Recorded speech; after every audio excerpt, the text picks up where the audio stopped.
Oh, there's Commissioner Chisholm. Oh, okay, But great. she's only listening for a bit because she has like 30 minutes. But she's still here. So can we start? Yes, because there she is on camera. That'll do it. Yeah. Okay, we have a quorum, so I call this meeting of the Allocations Committee to order at 4:33 PM. Just a couple of housekeeping matters. We have commissioners who had prior engagements who are going to have to depart at 5:30, and we will lose our quorum at 5:30. So we are going to wrap up our business at 5:30 today. To kind of give you a framework for the meeting, you'll notice that you only got one scenario this time when we usually get two. That does not mean that there will not be an alternative scenario. What Julia has done is put together a scenario given the recent changes that we've had to make, given the executive order. She's done that applying our sort of standard rules. I'm going to let her explain that more during her briefing. I'm going to ask that everybody hold your questions until the end of her briefing because we have such a short meeting today and so much to get done. At the end of her briefing, one of the reasons she just did one scenario is there's some information she needs from us to know where to go with the second scenario. So if you have a pen and paper, you might want to jot these questions down right now and I will repeat them. But I would like to call on each of you at the end of the meeting, and I will start with Commissioners Truzilla and Halomo if they are still with us because they have the most immediate time of departure. So one of the questions is, what is your feeling about inviting as many organizations as possible when we have new organizations that qualify, juxtaposed against using the money to support existing organizations? The second is the importance of continuity versus adjusting the awards to score and percentage of revenue every time. The third thing is, what is your sentiment for shaking up the system in order to align these percentages and awards, recognizing that if we do that, about 30% of our organizations will see some sort of reduction in their award. Now, other organizations will see an increase, but that's an important thing to remember. And then finally, as you look at scenario, the blue scenario you've been provided with, and this is a question you might have to provide your answers to Julia over the next couple of weeks via email, but are there particular items that are head scratchers? And I'm going to give you an example. If you look at tier 1, the organization that scores the lowest gets the highest dollar award and the highest percentage of revenue award by a long shot. And so if there are particular things like that that make you go, what's the song? Things that make you go, so Julia would like to hear your thoughts on those particular scenarios and what you think. And she is going to try to work that into a scenario for our next meeting. Final point, one thing we have to remember is this committee has been very good and very diligent over the last few years of making these awards in accordance with a rule. In other words, Julia will apply a rule that, everyone who scores a certain amount gets an increase, those sorts of things, so that we are definitely we are not handpicking favorite organizations. We are not trying to redo the work of the panels. Okay. That was longer than I wanted it to be, but I am going to, at this point, move to the first item on our agenda, which are the minutes. I hope everybody has had a chance to look at them. And at this time, I will entertain a motion. I'll move to accept the minutes. We have a motion from Commissioner Truzilla. Do I have a second? I have a second from Commissioner Spellacy. All in favor? The motion passes unanimously without opposition. At this point, I'll turn the mic over to Julia to do the briefing on the cultural organizations programs. And again, please jot down your questions and hold them until the end of her briefing. Okay, here we go. Just a brief recap of where we are in the timeline. We are slightly delayed this year due to needing to take a pause to look at these executive orders, but we're still okay. The plan is to continue looking at these through September. Bring your recommendation to ACAC in October, as well as quality of life and city council. Those dates, if you'd like to come with us, Adriana, would you mind advancing? Sorry. Those dates, if you want to come with us, are looking like we'll have votes on the 2nd and the 16th. Our first choice would be to go to city council on October 22nd. We could also go November 12th with no penalty to organizations. It just sort of it depends on how much is already on the city council agenda for those days. So we could go either day. Just as a review, 68 out of our 70 applicants went to panel, which was a whole lot of new organizations. We also had a couple of organizations that submitted applications, and we look forward to seeing them in the future. This is a larger group of new entrants than we've had in quite a while, many of whom put up very strong applications, and many, this is their second or third time applying, some of whom we were able to get in the door, which is really exciting. Yes.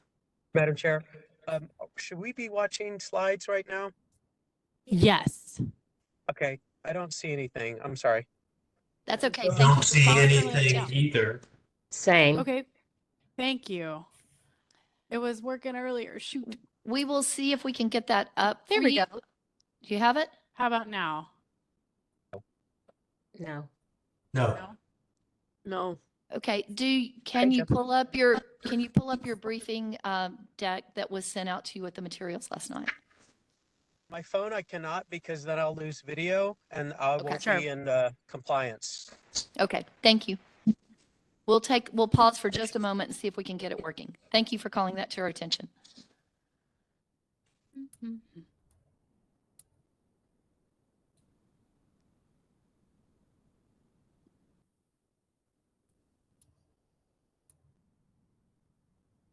While she's doing that, that'll give me a chance to speak about our next meeting. We will have a meeting on Thursday, September the 25th, which is the Thursday after commission. If you cannot make that meeting, please email Adriana sometime this week. We expect that we would like for that to be a full meeting starting at 4:30 and going till at least 6. So if you would let Adriana know your availability, we can determine whether we can go forward with that. And I think once we're finished with this meeting, you'll see why we need to do that. While we are getting the slide up, I can explain in words what comes next, which is why we're just now getting like numbered scores to you and how we got there with these executive orders that sort of changed what we looked at. Part of what was in the guidelines that we published was 70 points that were going to belong to the panel. They were allowed to look at 50 for the impact and, looks like we're close. But there was one section of 20 points called access and impact that basically asked our panelists to assess a few things that, due to the verbiage of it, we're not allowed to use for the executive order. So rather than losing the whole concept of being able to advance access and impact for COP organizations, we needed to take that part out of the panel score, but find a way to replace it.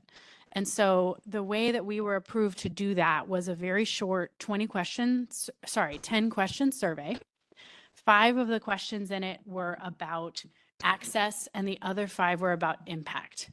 Okay, it looks like we got it back up and are sharing right now. Can you see it right now? No. Okay. Okay. The survey questions were all sent out to organizations last week, and it was 10 pretty easy, like yes or no. The 5 about access were, do you reach pink and green organizations? Do you reach pink and green areas of the cultural typology map? We asked, Are you putting together programs that are especially designed for children in the city of Dallas, including school districts that are not DISD, such as RISD and Farmers Branch? We asked, are you accessing audiences with physical or mental disabilities, neurodivergent audiences, or any other audiences that in Dallas that could use accommodations? We asked about their reach to senior citizens, and we asked about reach to households with annual income below the living wage, according to the MIT living wage calculator, which is what we've always used for calculating whether a family is considered lower income in the city of Dallas. Then we asked 5 other questions about impact, which involved, do you measure your public programs and services? Do you have a method of collecting data? Do you have multilingual efforts? Do you attract tourists? And do you have some sort of pipeline for young leaders to move up into arts career field through your organization? And those 10 questions went out to replace the 20 points that the panel would have assessed for access and impact. So when you look at these scores, we got them back. They were due on Monday, and I was calling organizations up until Wednesday morning, but we got there from everybody who applied. What you'll see is there's no perfect way that I could have replaced panel scores exactly, because all the panelists come in with their own backgrounds and perspectives and ideas. However, this is pretty close.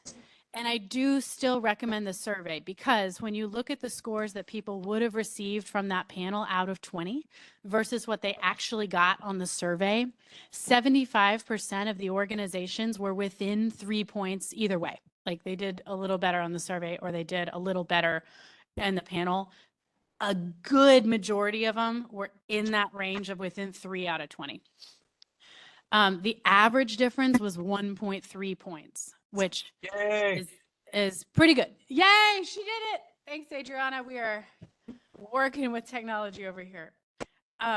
There are some applicants with a really big difference.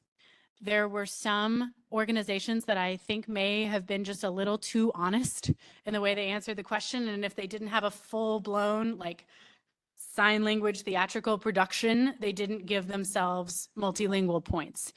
But they could have Spanish marketing, which some other organizations claimed.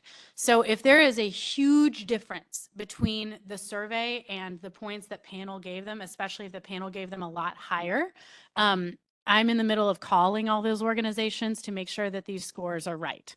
One organization gave themselves a 4 out of 20, and I gave them a call, and by the time we'd finished the call, they actually were at a 12. So there's a couple that I will follow up with to make absolutely sure that if they got a really high panel score and flunked this survey, that I will catch them.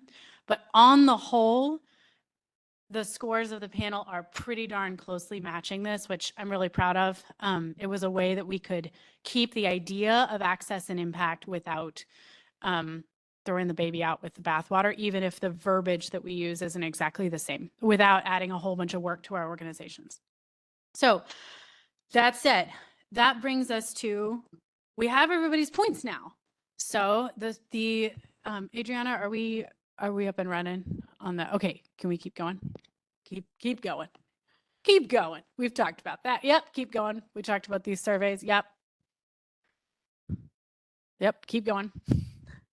This is what I just talked through, and I know that you will love reading this as light reading before you go to bed tonight.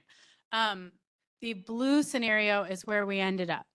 As your wonderful chair gave you the lead up, there's only one scenario today. Normally, when I start you off for the past 2 or so years I've been here, I start the season in June by giving you all the score, and I give you a baseline of no new organizations.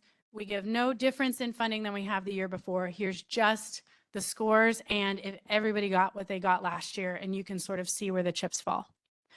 This year, we're a little later in the game. I don't think you need that as a reference. So I just took what we did at the end of last year, what we've been working towards of here are the rules, here's the sort of moving up the minimum in every tier that we've been working at for the past 3 years.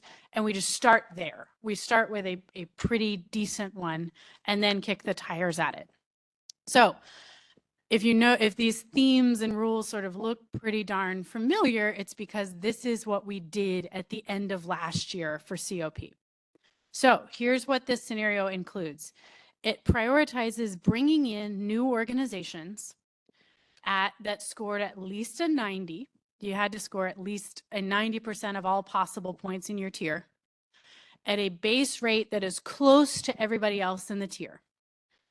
If there were organizations that were already here that scored also above a 90, but are getting less by revenue than a new organization would, that organization gets a bump up to that same funding minimum. And I'll show you examples of that. This invites in all new organizations that received more than a 90% normalized score. And since I know we have some folks with us that may not have sat through an allocations, 90% normalized doesn't mean you got 90% of all the possible points. It means of the points it means you take the best score in the tier and that person gets 100 and everybody else gets sort of a grade curve up. So you got 90% of the possible points that the panel and admin were willing to award that day. So that helps us even out if you have a particularly grumpy panel or you have a particularly lenient panel. It helps us kind of all come out in the wash. So that's what I mean by a 90% normalized score. You got 90% of the points that were available to somebody in your tier that day. So the organizations that invites back, the Women's Chorus of Dallas returning after a 2-year gap, which would be really exciting. Urban Arts Collective, Pegasus Contemporary Ballet, Swan Strings, the Texas Supremacy of Music and Arts, Dallas Contemporary, Dallas Black Dance Theater returning after a 1-year hiatus, and the Dallas Symphony Association, which is a returning organization, but they were only the children's chorus, and this would be returning like in full force with all their programming.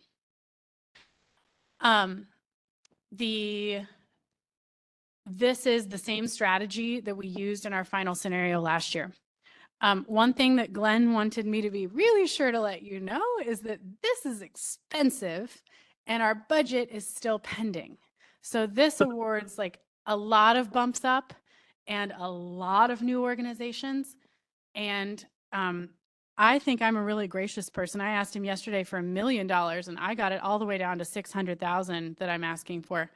That wasn't in our original budget, but he says that might still be a lot of money. So I don't know in all seriousness that we will have exactly this budget as we continue, but this is a conversation point to start with while we are finalizing this budget. And this is what it would look like if this was the scores and the folks that we sat with, if we were at the end of the summer in 2024. So with that, Chair, I'm going to pass it back. If it pleases the committee, what I'd like to do is just start with each commissioner and hear your comments, thoughts, questions for Julia. I will begin with. Oops, I don't have my mic on. I'd like to start and go around the room and let everybody at least have one opportunity to ask your questions. And also, if you can remember those points that I made at the beginning of the meeting, and I can give them to you again, share with Julia what your thoughts are. We are going to start with Commissioner Truzilla. Do you have to leave before 5:30 or are you with us until 5:30? With you till 5:30. Okay, let's start with Commissioner Holomo, followed by Commissioner Truzilla. Thank you. I don't have any questions. So my question is really more on that survey impacts, but Julia, I'll just get with you offline. Thanks. Commissioner Holomo, would you like to share with us what your thoughts are in terms of inviting as many new organizations as possible versus only supporting existing organizations? I'm a big fan of new organizations. I did see several new organizations in this blue scenario, which makes me happy, especially the Texas supremacy of music and arts. Um, I mean, I kind of like the scenario. I would just want to know how many how many new organizations would an alternate scenario provide when the budget's not really known. But I like this one. So yeah, thank you. Okay, a couple of other questions, just because I want to make sure we have this from everybody. What are your thoughts about the importance of continuity versus adjusting the score and revenue every time when, revenue goes up and down, scores go up and down? Which do you think is more important, continuity or looking at those scores and revenue? I think looking at the scores and revenue, and I am a fan of shaking up the system, but did you say that 30% of the organization, should we shake up the system, will receive a reduction? Yes. Okay. Which doesn't mean we can't prepare a scenario for you to look at it. So kind of what we wanted to know is there just absolutely no sentiment for doing that? Because I don't want to put Julia through that work if the committee is like, no, we would never do that. I Would you mean, like to see that scenario? I think if the budget gets finalized and Julia has time and she's really excited about providing us another scenario, I would say go for it. But if, in the interest of time, like I said, I like this scenario. So yeah. Thank you. And then our final question was if there are any particular head scratchers, and if you could just look at the list, over the next week and perhaps share if you have any particular head scratchers, because that's a big question for us to ask since the chart just came out last night. Yes. That if you don't have anything further, Commissioner Holomo, we'll move to Commissioner Truzilla. Okay, I'll just say that when you use the example, that was perfect for me. So I was already thinking about that. So thank you. Well, and there may be some others, Commissioner Holomo, and other tiers. So if there's something that hurts your head, please send that particular thing to Julia so that she can try to address it. I think I have to keep repeating this. We try not to just go, oh, we're going to fix that problem. We try to come up with a rule that can be applied across the board that will address that problem. And thank goodness we have Julia's brain power to try to come up with that. Okay, Commissioner Yes. Truzilla. Thank you. We can't hear you.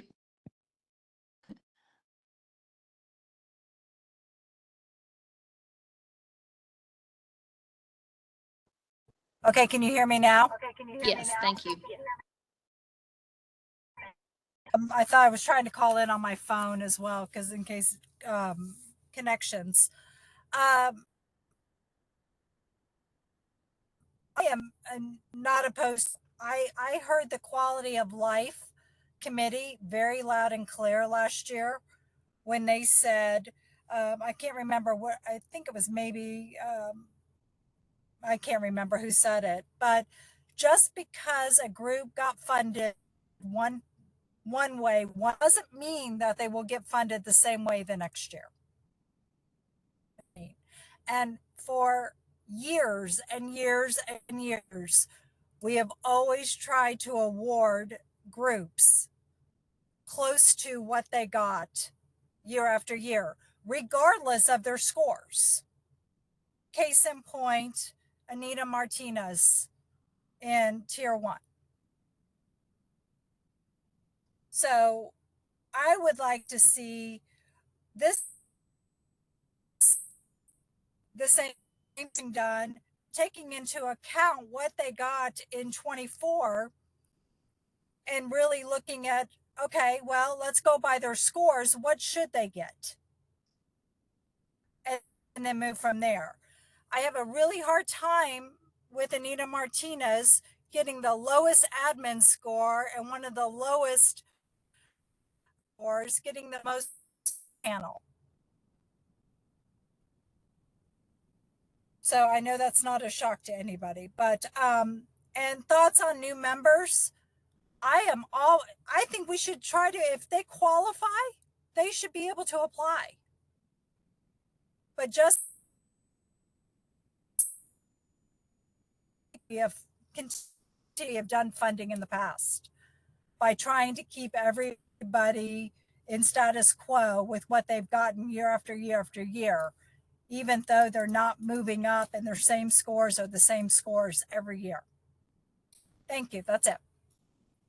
You broke up just a little bit, Commissioner Truzilla, but I think we got the gist of what you were saying. So Julia may reach out to you if she has any questions, but thank you. Okay, I am going to just go based upon the order that you are on my screen. So Commissioner Bodell, you are next on the screen if you feel comfortable stepping up and giving us your thoughts. I realize that's a lot to ask for since this is your first round, and if you want to It defer is. and go last, we'll let you. No, I'm fine. I didn't get the packet last night. I will say that. So I'll look at it when I get that. I'm a fan also of shaking things up and people, new people being invited in. I feel like the pie's always big enough to split up, and I think if we can impact new organizations, I think we'll see that come back to us in spades in years to come. So those are my thoughts. I don't know, and just kudos to you guys and to Julia for coming up with the new survey and the system and everything that you've done just in a matter of the last few weeks and hours. That's a lot of work, and but it's proven to be. I think it's going to be a valuable tool for you guys. So yeah, those are my thoughts. So I'm a fan of shaking things up and inviting new organizations in. Thank you. Commissioner Spellacy. Thanks. So it sounds like, I mean, most people seem to kind of like the scenario that was presented, but it also sounds like we're probably not going to have enough money to fund that as presented. At least that's kind of the gist I got. So I think number one, our city budget is declining this year. I understand we're lucky that we have the hot taxes to kind of buffer that, but I think we need to. I think we kind of have to go somewhat in the middle. It's tough without seeing the numbers. Know exactly how they're going to be with the budget we're going to have. So I am in new organizations as well. I am also in favor of doing some adjustments. Maybe instead of doing the adjustment based on the score they get year on year on year, maybe we do it based on an average of their last 3 year scores or something like that, so that it's, if they have a bad year for whatever reason, it doesn't completely decimate them, but it kind of still gets us moving in that direction. So those are kind of my thoughts. I guess it's a little tricky without knowing what the real budget numbers are going to be, because it sounds like we're going to have to make some hard choices as far as, are we going to reduce the number we bring in? Are we going to reduce kind of everybody's award to us by a certain amount in order to bring in that many new groups? I think there's going to be a lot of things we're going to have to talk about, and Julia usually does a pretty amazing job at kind of coming up with some solutions. So I guess that's Commissioner kind of where Spellacy, I'm at. if I can ask, in that event, what is your leaning? If we do find ourselves in that position where Julia, I think that's one of the things she wants to gain from us is if we are having to make those adjustments, what do you place as most important? Bringing in new over existing, or sticking with the existing? You see what I'm saying? Those sort of 3 areas. If she has to make adjustments, where would you make those adjustments? I mean, I guess to me, it would be maybe a little bit of both. Because honestly, I would love to bring in more new groups, but at the same time, if it's gonna cut a huge chunk of money from a lot of existing groups, that's also a little tricky, because the way we've run this, and I understand that they are not guaranteed anything from this program year on year, but they have come to somewhat rely on a ballpark amount from this program. And if it were to completely annihilate an organization because they lost a huge amount of funding, that would be tough. So for me, it would be kind of looking at almost a middle line, which I know is probably not helpful, but that's where I would tend to fall on it. Thank you. Commissioner Daniel. Thank you. First off, Julia, you're a magician. I don't know if you know this, but they have an Excel World Series in Vegas now. You should apply. Just throwing that out there. That's a real thing. I am Incredible. It's a true story. Look it up. They've got pyro and lights and the whole thing. They got intro music. It's a whole thing. My algorithm is weird. So I do think that it is important to bring as many new people along for the ride as we possibly can. I think that I sat on a panel a couple of months ago where we were talking about with the EOs that were coming down and the state of fundraising and philanthropy. What does it look like for a lot of these organizations that we get the opportunity to serve and that in turn serve the city?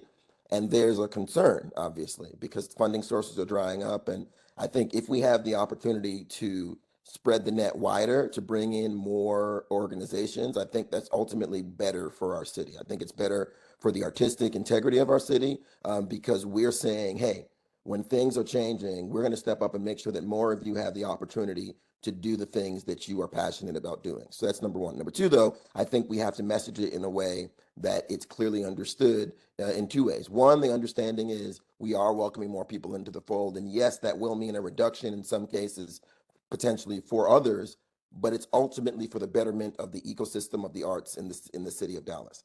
And I think we have to lead with that so that people don't look at it necessarily as a subtraction of their resources, but a multiplication of the resources available to the city. Because I think if we don't, we'll very quickly end up in a situation where people are going to feel some type of way about having their money reduced. And if we can instead phrase it as, yes, you are right, your money is being reduced, and we're sorry that that's happening, but we need to do this because we need to expand the impact that we are able to have on the city. And I think in addition to that, we need to make sure that, because I think it's also all about messaging and not necessarily being self-aggrandizing, but being a little bit self-aggrandizing and saying, hey, new organizations, we're doing this because we want to expand the impact, because we want to expand and spread the net wider so that everyone understands why we're doing this, not because we need the accolades, but because people need to understand that the commission, that the Office of Arts and Culture, more so than the commission,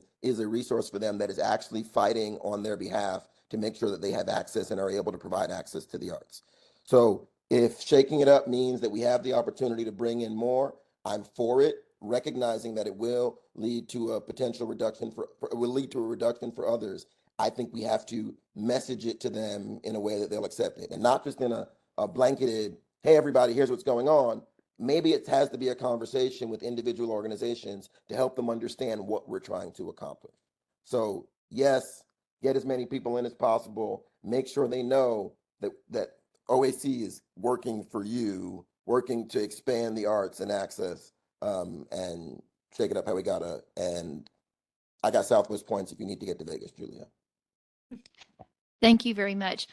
Before I pass the floor back to Julia, I want to ask if anybody has any comments to add now that you've had an opportunity to listen to your fellow commissioners. It always strikes me what a hardworking committee this is and how much thought goes into these meetings.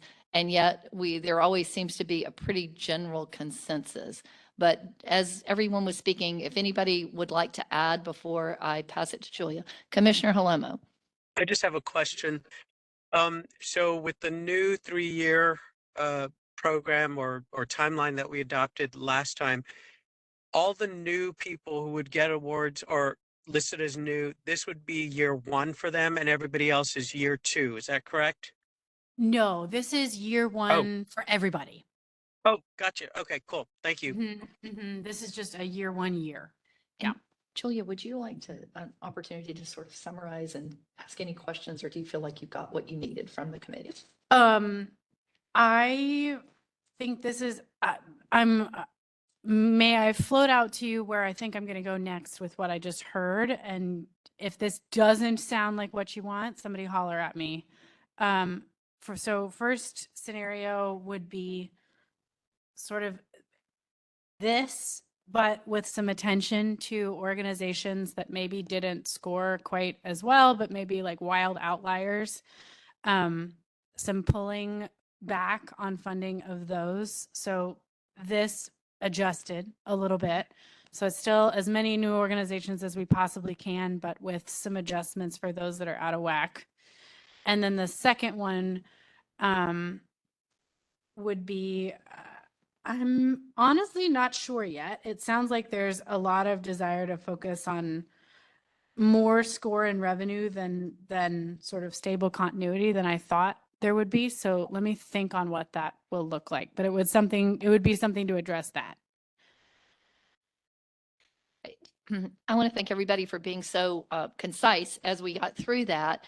It gives us a little time to throw out a brief discussion on this, how you're feeling about the 3-year timeline. You know, if you'll recall, we changed the guidelines in an effort to both provide some continuity to the organizations and some relief to the Office of Arts and Culture and our panels because of how involved the process is of going to panel every year.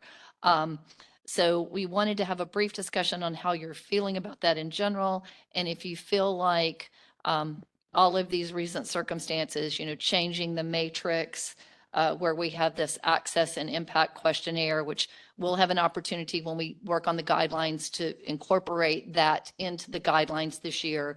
But if there is any, if anybody wants to comment on what your feelings are about whether we change course on that or we postpone that by a year, or, and I'm not supporting any of those things, but we would like to kind of have that discussion generally now so that we know where we're going in the fall. And also because it has an impact on where Julia goes with this year. If she's looking at, you know, this is year 1, we're going to stick with the 3 years, or this may be sort of a blank year and next year will be year 1. So does anybody have thoughts on that? Would anybody like to comment or muse on that concept at all?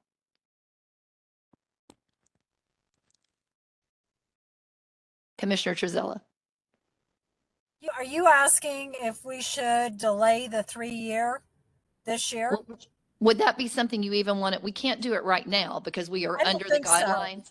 Right. But what we could do is when we visit the guidelines, if there's sentiment now that we're thinking, gosh, with everything that's happened, maybe the 3 years is, we should kick that off next year. We would have the opportunity to amend the guidelines in the fall for the 26-27 season so that this would sort of be a 0 year and then you would go to the 3-year. And so one of the questions that has been raised as we've gotten ready for this meeting is, do we feel like this has caused so much I don't know what the word is, a turmoil. I was going to say chaos. I was trying to avoid that. So much turmoil that the organization should have another shot at panels before they go into that 3-year mark.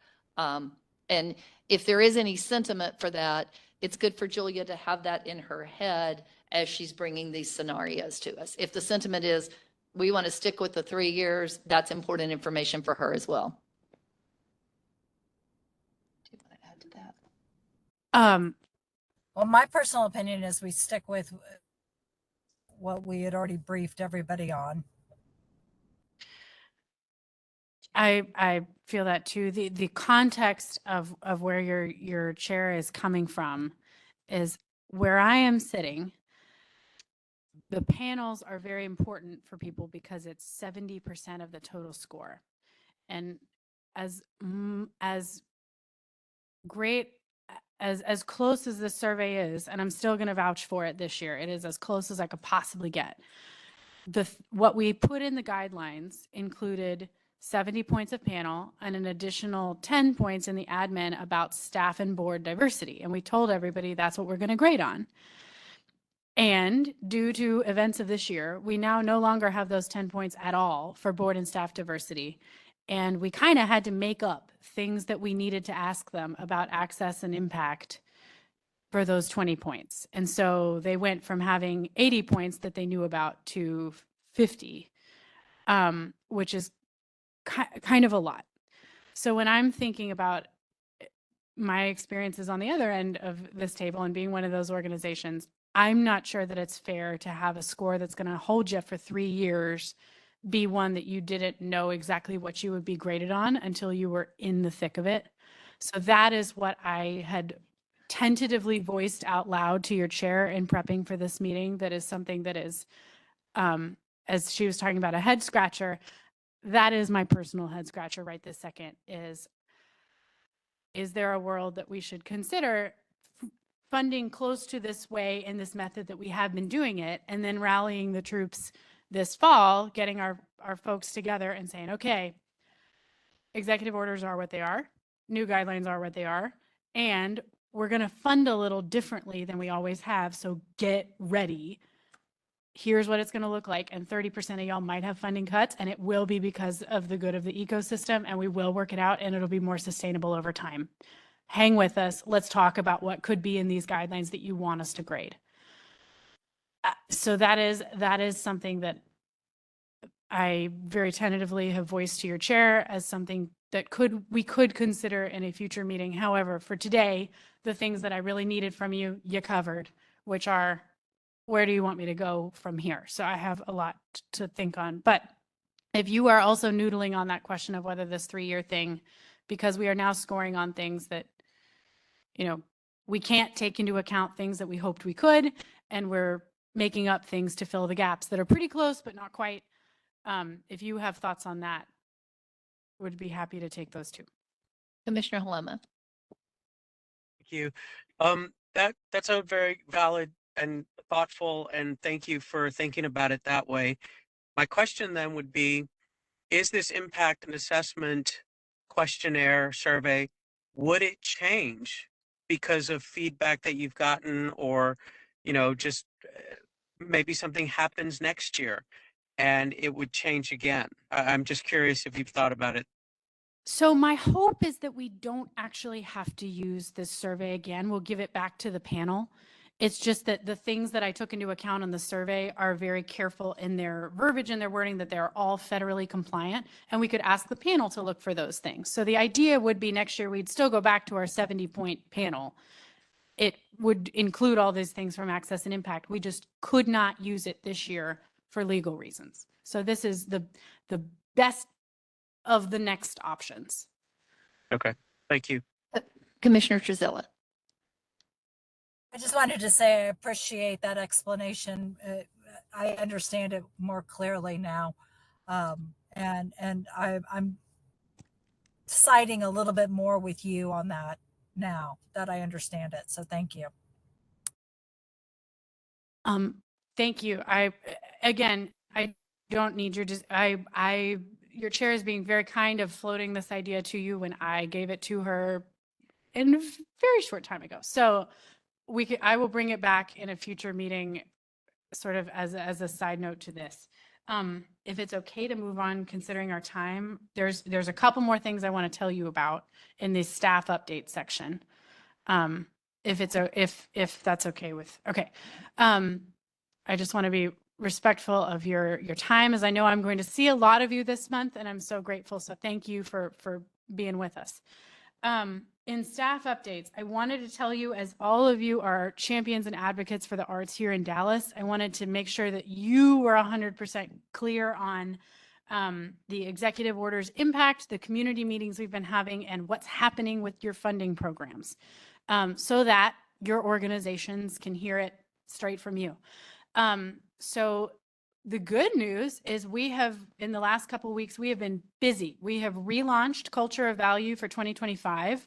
It was going to happen this summer. It's now happening in November. So we'll have a month of Thanksgiving and culture, and it'll actually be a lot of fun. We spent today calling our libraries and rec centers on the phone to make sure they were all ready to go. Every single one of them said yes. So we are ready. We're going to have 50 artists, 30 days, 50 artists, 50 performances. It'll be awesome. And there will be 2 at minimum in every district. This year we are growing. So there are actually quite a few districts that have up to 5, which is really exciting. The COP program is also, we are rocking and rolling. No more pausing. We got our access and impact survey, and we are not going to be late. So here we go. Thank you to you for giving your Thursdays in September, but we're going to make it work. Arts Activate. We went to a community meeting and said we're only having 2 rounds of Arts Activate, and we got strong community feedback to not do that. So we are doing 3 rounds. It is going to be more complicated than usual. but we're going to make it. And one of those rounds, we are expediting it so much that it opened last night. So Arts Activate is open.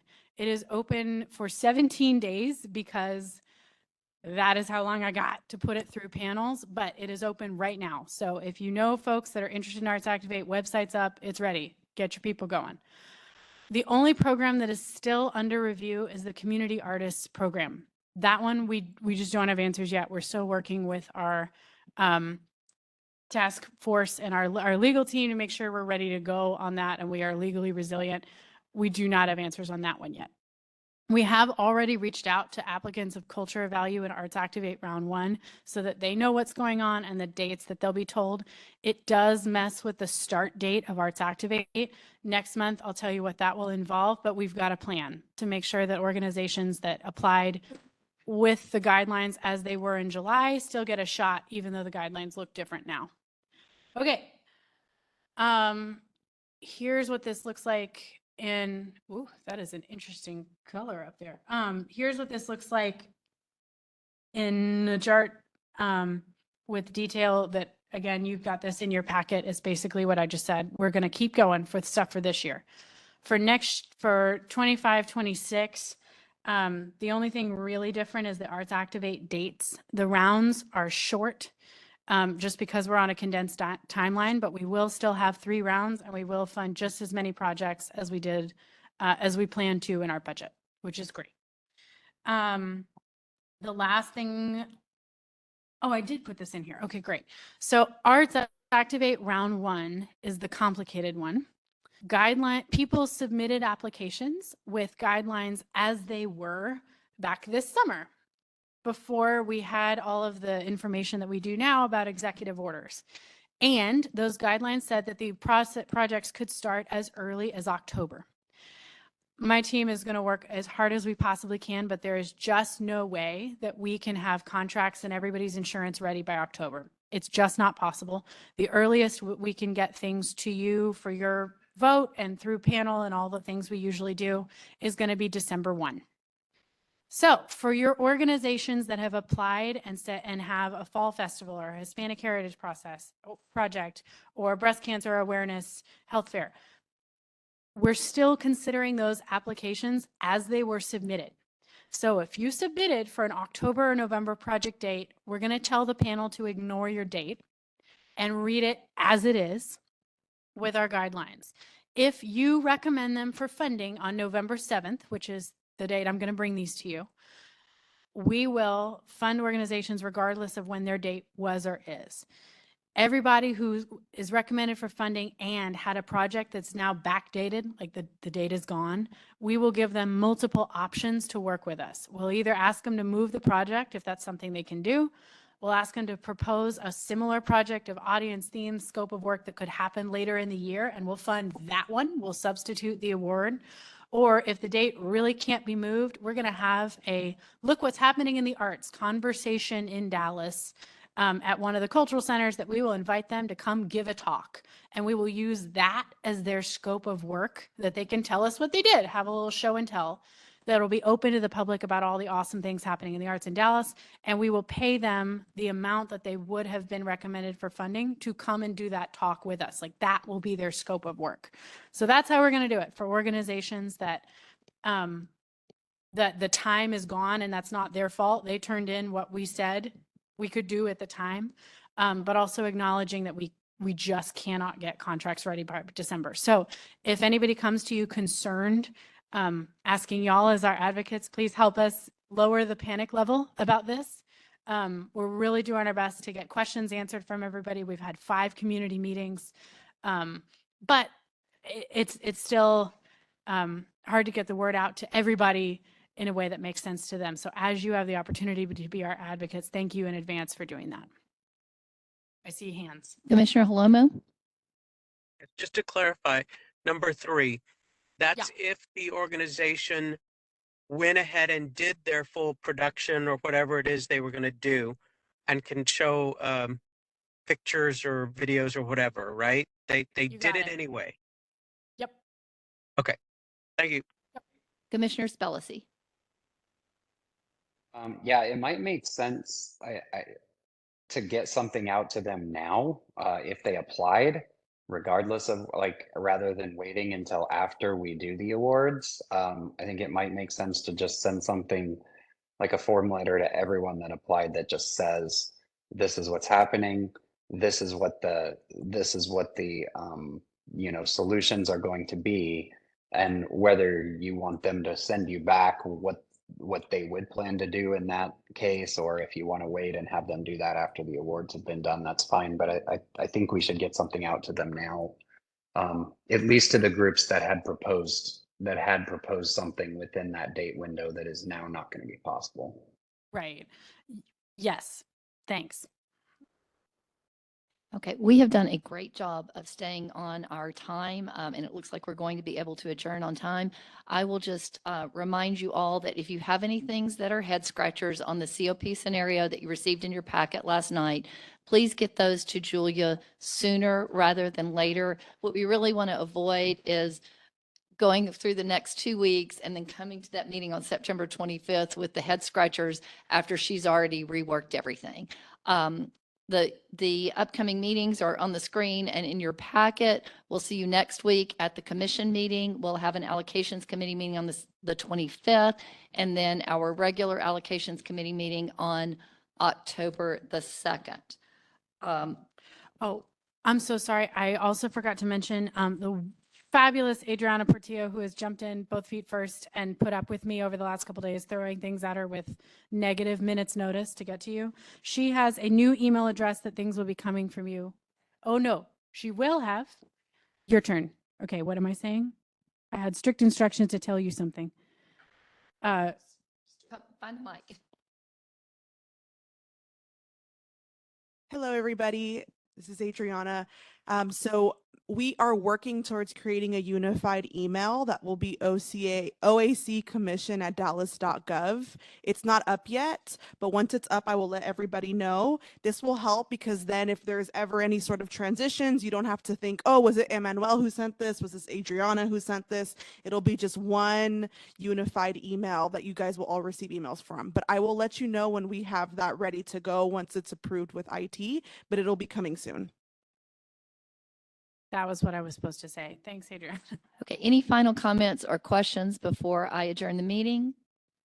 Thank you all for being here and for all the work that you do every month. There being no further business before the committee, I call this meeting to a close at 5:25 p.m. Thank you all. Thank you. Thank you.